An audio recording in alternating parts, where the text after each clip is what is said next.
Yung sa BH kasi, opo, nung nakapanayam namin si spokesperson Rex, hindi niya masabi ano ba ang nature, no? Ano ba pinagmumulan nito pong suspended ho na proclamation nila?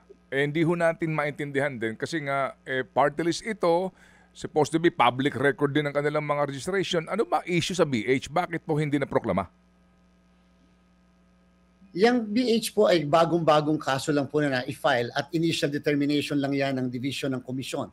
Parang circuit temporary restraining order, nag-file ka ng petition, kahit hindi pa pinapasagot yung mismong respondent, ay pwede na kagad mag-issue ang mismong korte ng temporary restraining order.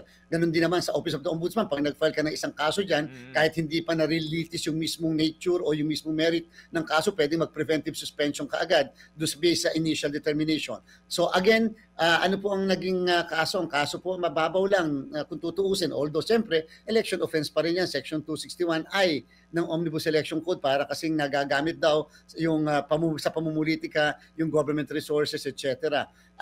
Ngayon po ay nagkakaroon na, Sir Ted, ng determination ang division. Inaalam, una muna, bago tayo pumunta sa merits, tingnan muna natin, nag-comply ba yung petitioner sa form? Yan ba ay sufficient? Yan ba ay properly verified? Meron bang copy furnished sa respondent? So hindi po muna kasi yan tiningnan nung una, nung mag-issue ng tinatawag na suspension order. Ngayon po, asahan niyo po, Sir Ted, in the next few days, hindi po weeks, ay magkakaroon po ng resolusyon. At least ito munang isang party list na ito. Yung pong pangalawa naman ay medyo komplikado ng konti. Yung pong issue and therefore baka po abutin. Basta po, bago mag-June 30, lahat ng yan, ma-resolve. Hindi lang po yan. Kahit yung mga pending na ang issue ay tungkol sa isang national and national position. Kasi po, pag national position ng congressman o kaya senador, mawawalan po ng jurisdiction kasi ang COMELEC pagdating ng June 30, 1201.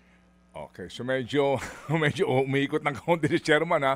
Hindi niya ako masagot talaga ano ba ang punot dulo nito. Sa madaling sabi po, yung sinasabi po ninyo na petition laban sa BH ay may kaugnayan sa paggamit ng government resources during the campaign. Yun ho ba yun?